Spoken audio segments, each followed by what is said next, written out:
Good afternoon, ladies and gentlemen. Welcome to another exciting Propagandacast with me, your host, Imperial Dane, bringing you straight to the cold Arctic fields of the Oka River as the Germans launch a desperate counterattack to retake it, or at least this, whatever area it is on the Eastern Front, under the command of Sergius and Bjarkey, fighting for the Ostheer, fighting for the 22nd Panzer Division, opposing them shall be Type59 and Papillon, fighting for the Soviet unit for the 350th Rifle Division. So a fight to ensue, a brutal one most likely.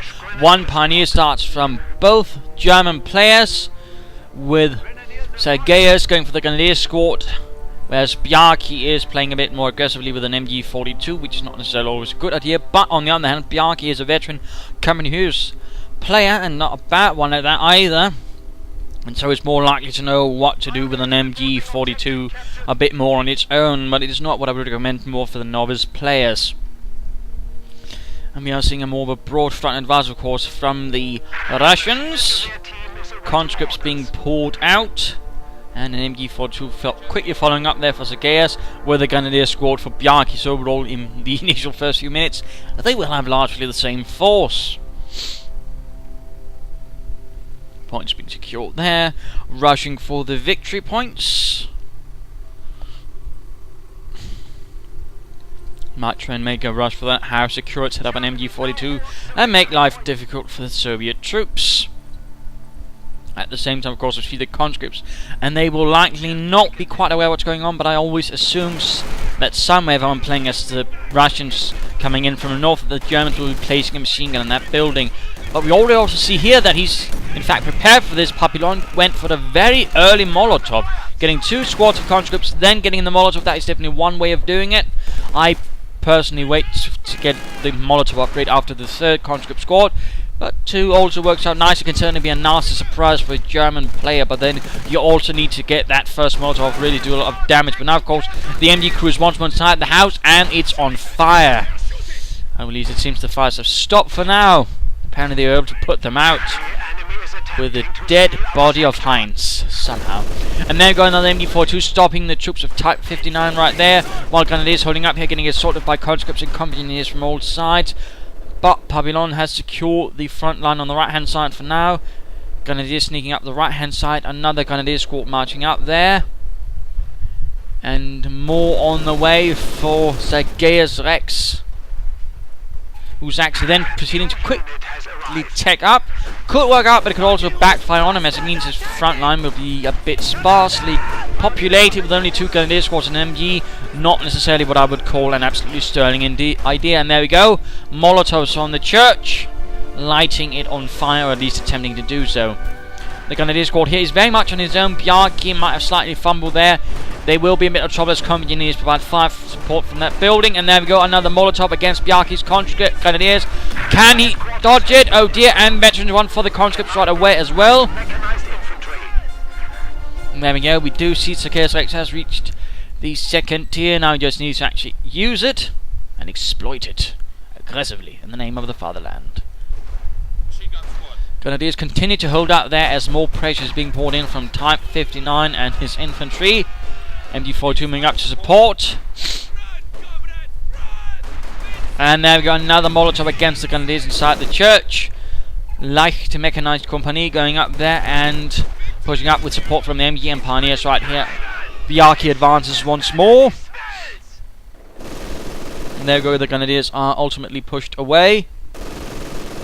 Grenadiers rushing forwards. He could consider upgrading 1 squad of Grenadiers with a light machine gun to give himself a bit more firepower. We do see Type 59 perhaps trying to flank about there. Well done in a sneaky manner. Panzer Grenadiers. 22nd Panzer Division continues its fight. And the point secure there.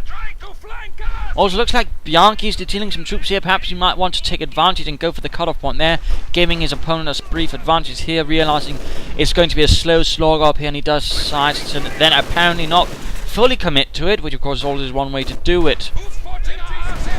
And there you go, flamethrowers. Grenadiers, they're quick to provide support and quickly get one of those Damn, coming. Oh, Bjarkey pulls away. He could have worked it out, but apparently he decided against it. None of these advancing over, encountering resistance. Flamethrower pioneers burning away at the conscripts inside the house, lighting Fedorov and Vasily on fire.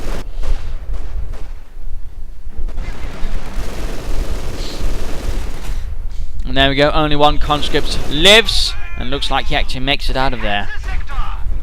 Quickly bunching up there with his grenadiers so they can actually support the MG42, but Bjarkey is a bit short on troops.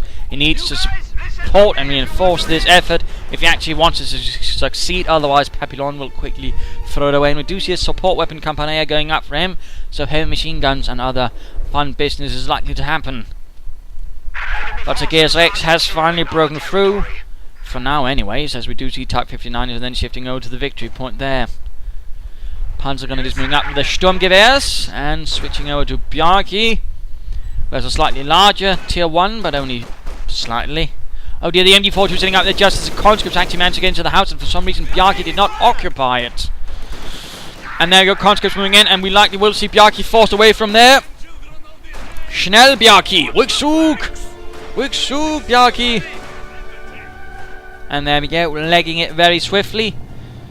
And a scout car rolling up there for Sergius Rex. Panzer Grenadiers making their way through the conscripts.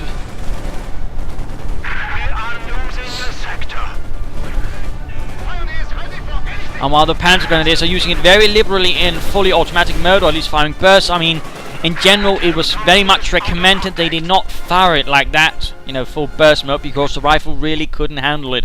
It was preferred they only used it in semi-automatic mode. So fun little fact there. But there we go, like to make a nice company is up for Bjarkey. We do see a scout car on the way, and we also immediately see him going up for a bunker. Likely going to a medic bunker.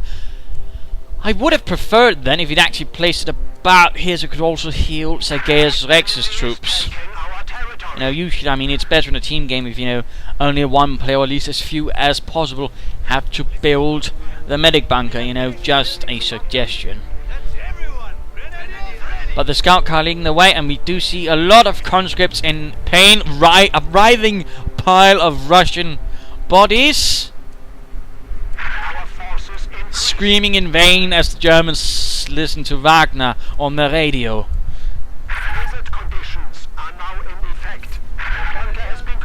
And there we go, medic bunker upgraded, going to heal the grenadiers up. We also see a half track out, not the lighter one. The lighter was considerably shorter than the one which is used by the mortar half track. We also note here that Bjarkey has gone for Jaeger armor. Now of course the question is, will he actually be using it for more than just the Elephant heavy tank destroyer? That of course is the question.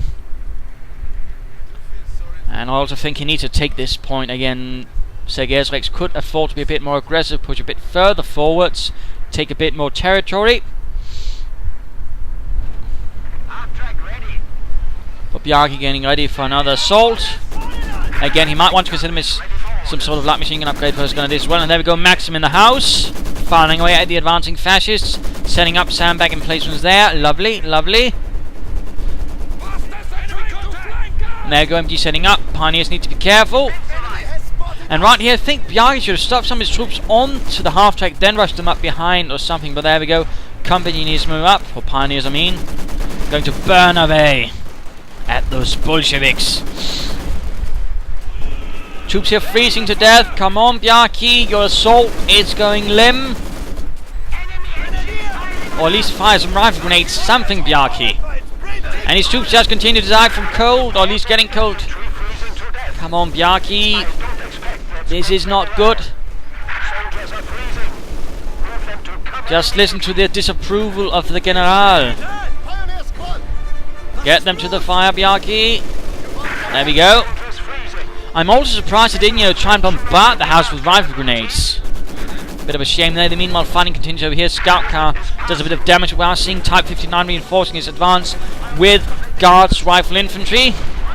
Then we're going to apply some more pressure. No light machine guns seem upgraded. Oh wait, they do have them. Panzer gunners that are making short work since they're already a bit suppressed, allowing the Panzer gunners to much easier close up and sort them out. But the flamethrower tank caught on fire. Pack firing away. Still no rifle grenades from Bjarkey though. Apparently he's expending his resources towards a flamethrower half track. And we immediately see that a half track is out for Papillon. with the anti-aircraft mount, which also means he can soon be getting tanks, which is actually bad news for the Germans. Scout car here, tearing into the conscripts and an anti-tank rifle for these Panzer Grenadiers. And there we go, burning away, incinerating the interior of the building, turning it into a large wooden stove. Well, the menu of the day is communist. MG42 pouring in. Of course, the half-track can also provide reinforcements. In that sense, it can help Bjarkey keep up the momentum. But I think he could have made a much swifter assault, and for some reason, I don't know why, Bjarkey just decided to play very limbly, not very imaginatively. Instead of just, for example, trying to attack from several angles, using the half-track to quickly get his troops moving up to the flank, he just decided to push up and not even use rifle grenades. So I definitely think that was not one of the best assaults that Bjarkey could have committed to right there. And there we go, finally rifle grenades, but not when in the house. That might have also caused the house to collapse, by the way. And we do see Guards rifle combined arms up for Papillon, equipping his conscripts with submachine guns. Veteran 2, by the way, for Papillon's machine gun, giving it more accuracy and making it more durable. Advance continues up. Here's half-track supporting the scout cars. Guards, infantry, Panzer Grenadiers, everything else. And we are seeing Bjarkey's troops taking heavy losses. Half-track doing what he can to burn away. But the casualties are not very pleasant. MG stopping up the Guards rifle infantry advance there. Panzer Grenadiers with Panzers, interestingly enough. And there we go, we actually see Papillon flanking Bjarkey's force. Well done, but some Veteran 2 pioneers might sort it out. Yes, indeed. Conscript squad wiped out there for Papillon, and it's time, in fact, to look at Type 59, who has gone for Guards motor. Coincidentally enough, no heavy mortars to support. Quickly moving up the half-track to fire away with its quad mount. But quickly gets Panzerfausted, and the pack has actually been cleared out. And there we go, in fact, the 120mm mortar has been called in for Type 59 as Sergius Rex holds up the centre of the west half of the map. There's the river, and again, the river is quite a feature on this map. In some cases can be a bit forgotten, which is always a mistake to make. And there we go, T-34-76 has arrived for Papillon, sending from a nearby tank brigade to provide support. Pack recruit, and again there's lack of momentum of movement from Bjarkey. He's just sticking up in front of the MG. He's not even remotely trying to flank, which is quite surprising for someone, who's playing a lot of company reviews at his level. There you go, more anti-tank grenade, but he finally gets the Veteran G2 Maxim.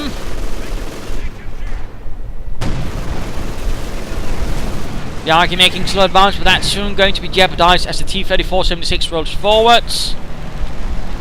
Zazdalina and all that. Skidding across the eyes a bit unsure. It does make its approach, pack setting up. First shot misses. We do see a Panzerfaust, which is going to give the Germans a bit more time, and of course Papillon could have considered not just sending in one T-34, but waiting to get another one and just rushing those two in. But crushing the fire pit. Conscripts and half-track running into a bit of a problem as the Germans slowly advance. But looks like the T-34 might actually make it behind the pack. More Panzerfaust is needed, Bjarkey.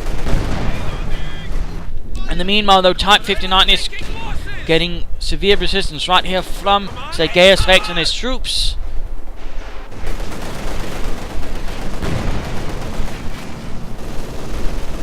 Still not a single Panzerfaust. Recruiting the pack. And of course Papillon immediately sets about getting behind it. I have no idea why Bjarkey is reluctant to Panzerfaust it. Veteran 1.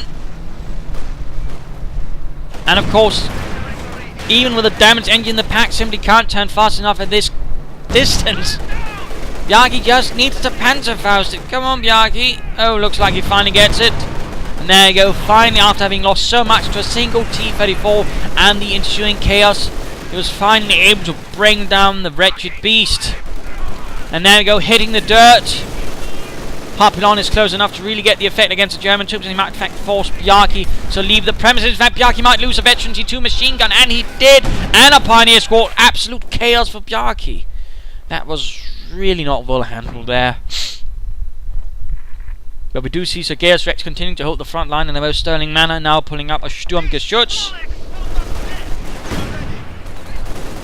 Who until about mid to late 1944 were actually organic parts of a Panzer Division, but after that they would have largely only been part of Panzer Grenadier Divisions and independent Stuke batteries and tank destroyer battalions. Pushing up here against the Guards Infantry, actually upgraded the light machine gun. Well done, Sergius Rex. Well done. Panzer Grenadier running into a lot of problems, getting stopped by the MG42. Bjarkey, by the way, actually getting a Panzer Grenadier squad about time. And there we go, Stuke rushing straight at the heavy mortar. Just moving in. Absolutely nice bit of daring do right there from Sergius Rex. He's definitely tearing Type 59 a new breathing hole. And we do see that Papillon is swiftly advancing up with a T-34 to try and help his beleaguered comrade in arms. While Bjarkey's basically just designating the front with a half train going, ah, shice. But there we go, T-34 running in, needs to be careful though. Panzer Grenadiers, oh, we're seeing ambush! He's actually using ambush modes for his Panzer Grenadiers. Amazing, which of course also means Sergius Rex has gone for Jaeger infantry, but that's definitely interesting. Actually surprising the T-34 with a much more accurate barrage of Panzer Rex. Well done right there from Sergius Rex, really nice combo right there. First time I've seen it, by the way, as well, so really fun showing that off. Well done, Sergius. Troops are reinforcing. Bjarkey once more advancing in the name of the fatherland, hopefully with slightly more success this time around, as we do now see the T-34 being rolled back to his front. Mortars back, and looks like Type 59 is not really guarding it very well. He needs to be careful he doesn't hand it over to the fascists, in which case he might be a bit of problems. And it's actually time to have a look at Papillon with his many veteran conscript squad with submachine guns. Half track once more ready. T-34 moving up. And again, I think Bjarkey should consider upgrading in a light machine gun for some of his grenadiers. That would actually make it much more difficult for Papillon to advance, and I'm actually surprised he hasn't. It's actually quite a bit bizarre. And of course the question is if this is a real Bjarkey, come to think of it. Never easy to know.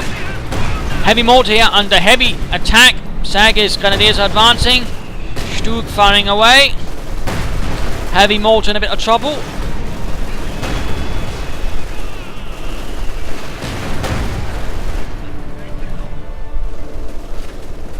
Slow advance here. We might see another T-34 soon. Bjarkey's troops being suppressed again. Not much width in his attack, which is making it considerably easier for the Soviets to stop him.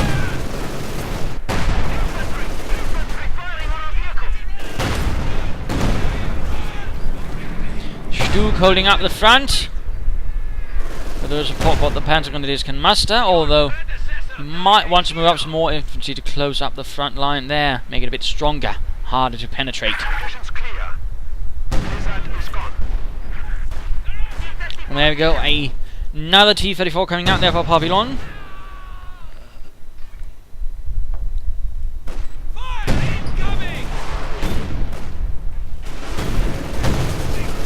And looks like Papillon knows what to do. He's going to flank, unlike Bjarkey. You also see that actually Bjarkey's moving up more to try and help his way through this. Bjarkey apparently settling for a very brute force approach, not a lot of maneuver, which as you can see is not really working out for him at all. There goes second T-34.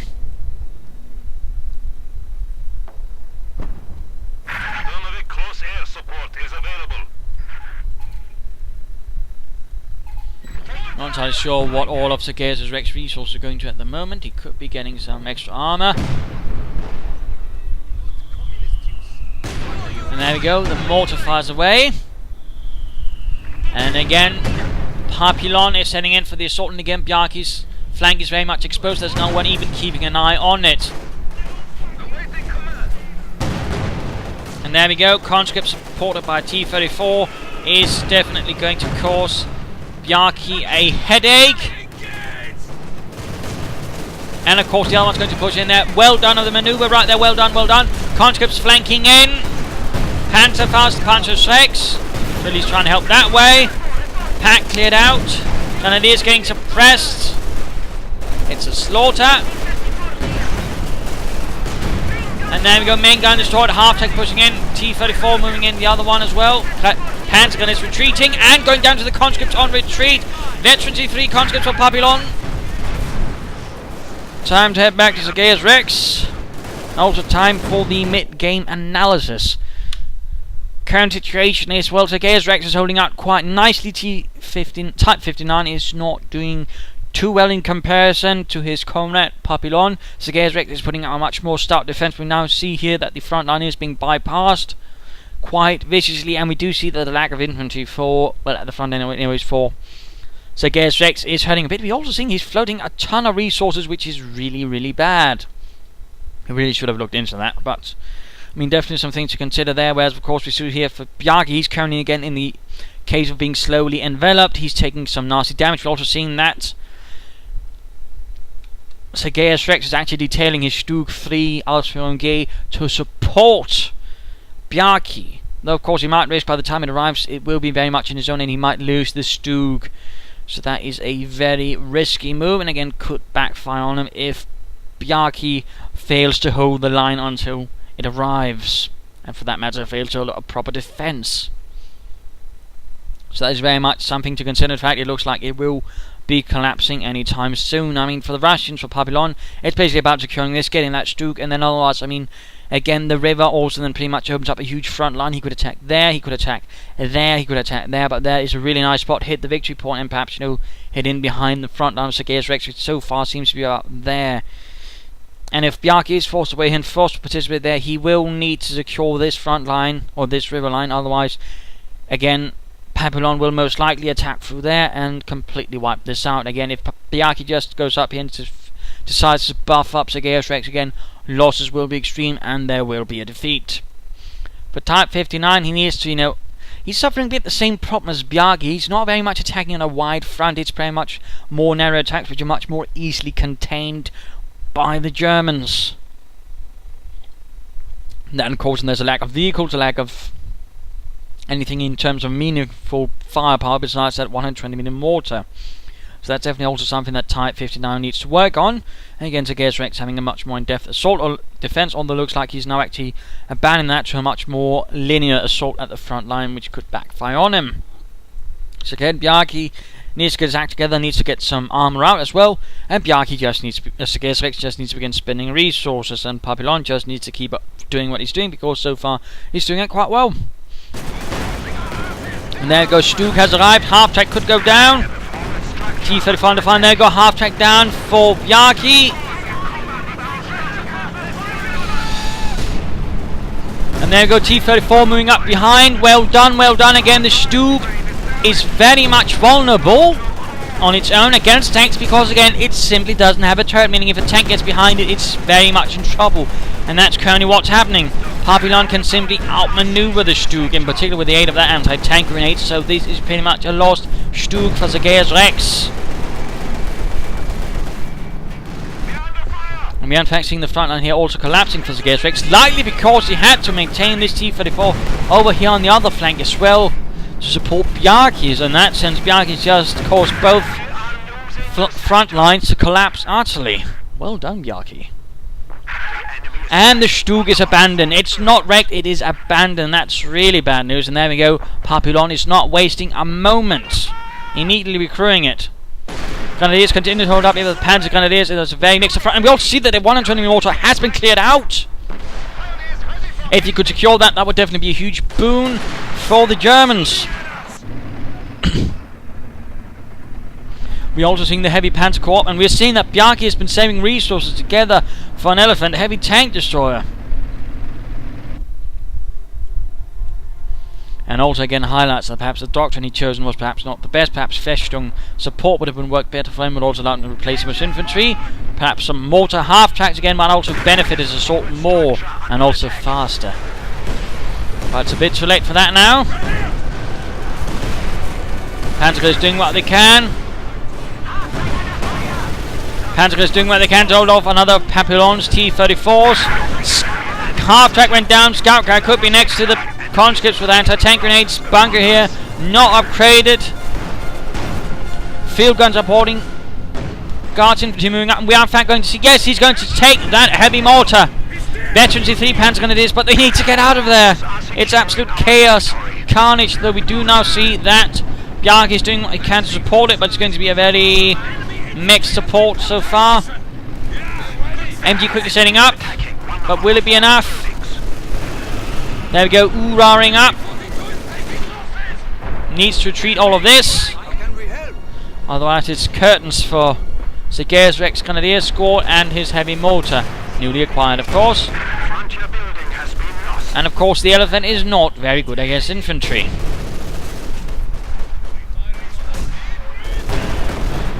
And it's also much too close to the front line. Again, the Elephant has a huge range. Use it, because it absolutely sucks in close quarters combat.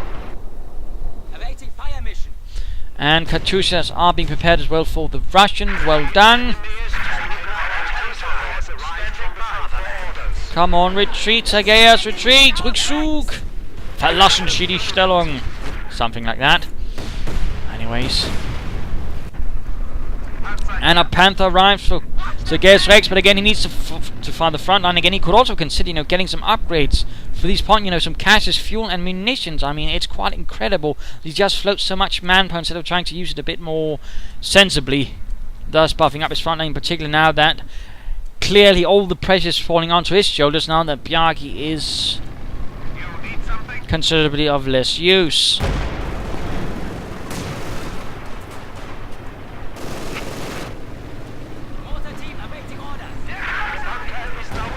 Again, these Grenadiers should have been retreated much sooner as well, but there we go. Finally getting them out of there. Panther advancing up. A note here. Papillon is building up a considerable armoured force. Stug, T-34s. Infantry, half-track, which is surprisingly enough still alive. That's generally bad news for the Germans. In particular because, as it looks like, Bjarkey is not even remotely considering fortifying this flank. And again, his Elephant is part of the front line, and again could easily be outmaneuvered because of that.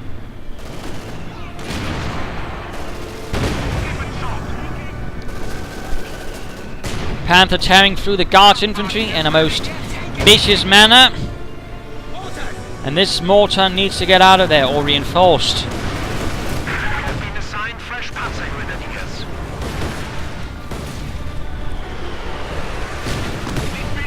More Katyusha fire. An attempt to keep the fascist heads down. I hope you need us someplace warmer.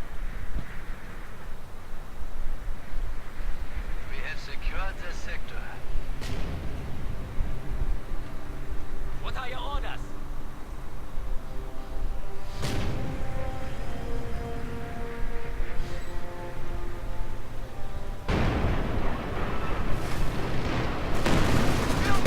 Rather advanced movement right there from the Panther, needs to be careful.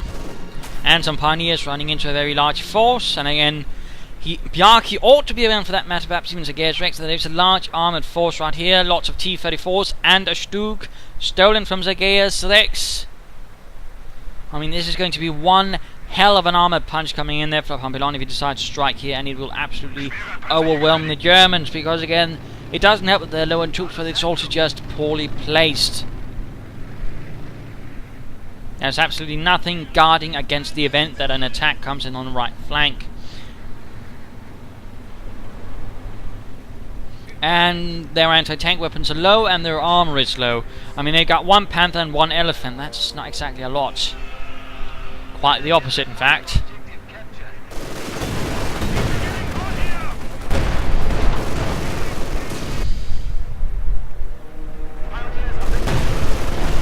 Geballte Ladung doesn't do much.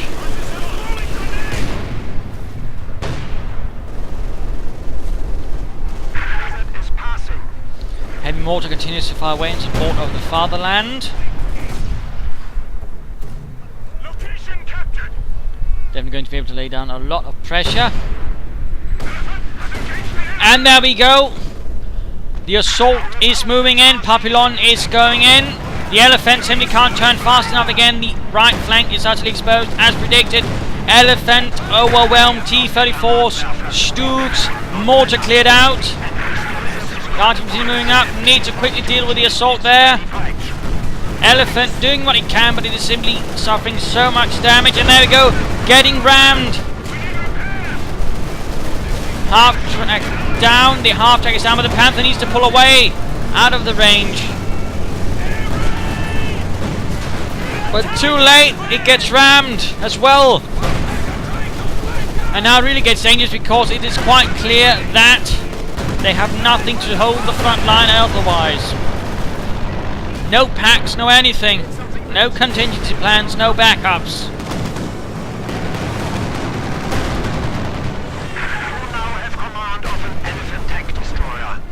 But we do see that Bjarkey is swift enough to summon up a second elephant.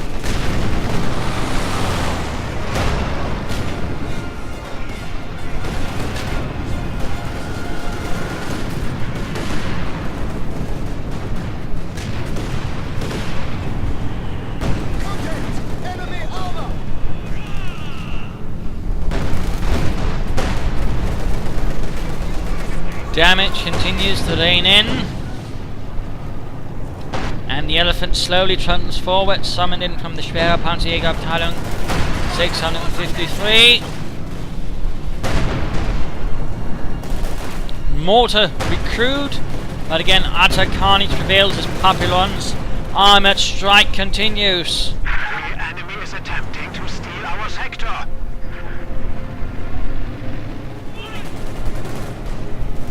Heavy mortar here needs to get away as well before it is too late. We are losing the sector. What do you need? Standing by.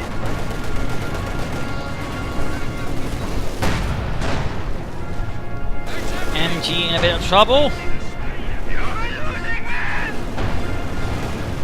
And there's absolutely nothing providing security for the elephant, which is always bad news. Shoot the Stug, shoot the Russian armor, not the Russian troops.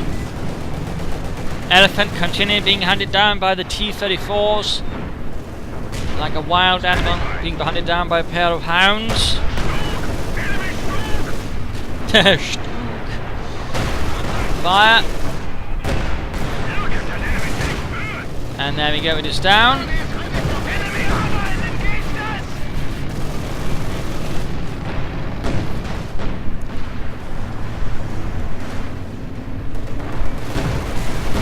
T-34s.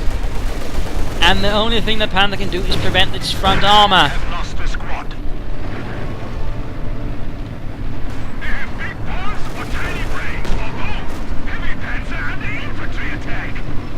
And Elephant in trouble. There we go, in fact exposing it to anti-tank grenades. Infantry finally arriving, and there we go, getting it rammed again.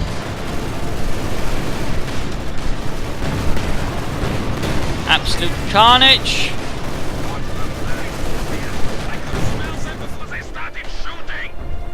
Looks like no Stugs being summoned to the front line. And heading back to Type 59. As Sergius infantry does what he can. A bombing strike called in right there, knocking out a field gun.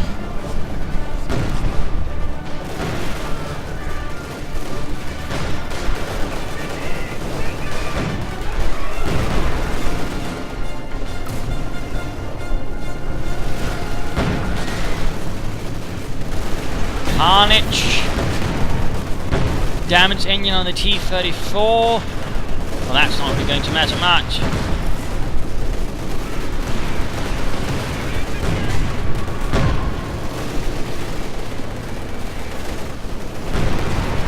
And there you go, the elephant is down and utter wreck.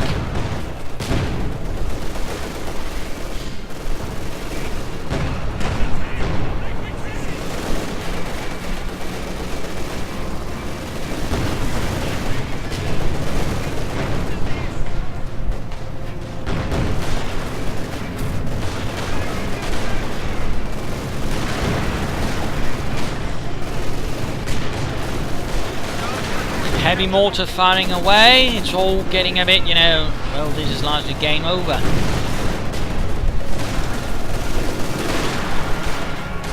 B-22 for the T-34, but then it gets knocked out by one punch straight from these B-23 gentlemen, the ones with the ambush camouflage.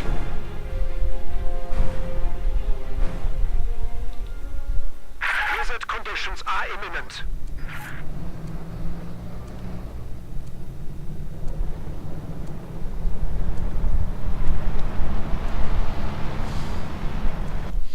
And as one can note, there's not really much left for the Germans to do. They've got one Panther and a bunch of infantry, but there's a lot of tanks, artillery and other fun things from the Russians, which is generally bad news for the 22nd Panzer Division, which assault has failed by the looks of things. The enemy is reduced to 200 points. Despite best efforts and intentions.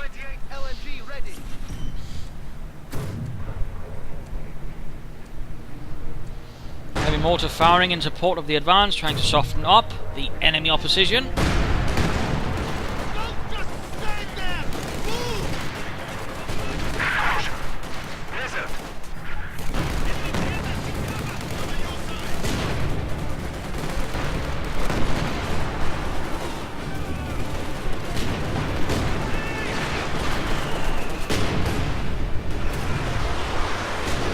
As the Panzer Grenadiers move through the blizzard, rockets fly one way, mortar rounds the other. And they are met with a hailstorm. We're seeing, in fact, tactical movement to try and speed it up, but they are just taking heavy losses. They cannot push through the sheer volume of bullets being presented against them. It is utter carnage. Utter devastating carnage. Securing the light machine gun, but that's about it. Troops dying under your command is an inefficient use of state resources. Pulling back to Papillon with his 4 T-34s, and there we go. Game over, man. A loss to the Germans, a loss to the 22nd Panzer Division. Largely came down to the fighting over here on the front. You know, a lot of people tend to consider less important, but in fact can be very important if you know how to use it, which Papillon very much did. The problem was partly, you know, Bjarkey for some reason just utterly obsessed with attacking across as narrow front as possible, being easily stopped. There was not even a remote flanking attack, and there was no attempt to even cover his own flanks. In that sense, he very much saw himself open for Papillon, basically outflanking him and doing a lot of damage, which forced Sergius to divert attention and resources, which then weakened him up to a full counterattack from Type 59, which then ultimately saw the defeat when they didn't finally stabilize it here again. Bjarkey should have fortified this bit again, it's very important, but he didn't, and again Papillon then continued on with his excellent flanking attacks and simply tore them up, and that was pretty much the game over moment right there. They might have been could have pulled back from there, but again Bjarkey's misuse of the elephants, for that matter, and again his failure to cover up the flank rather spelled their doom. In that sense, Bjarkey ultimately, for good or for worse rather, you know, brought the entire thing down. I mean, the Russians certainly made some mistakes as well. Well, I mean, Type 59 certainly was the one with the more of them. He again also tended to commit some of the mistakes that Bjarkey did, but ultimately he seemed to overcome them. And again, the doctrinal usage from Bjarkey wasn't really the most efficient either, and he definitely perhaps should have considered another doctrine that might have helped him a bit more in his endeavours.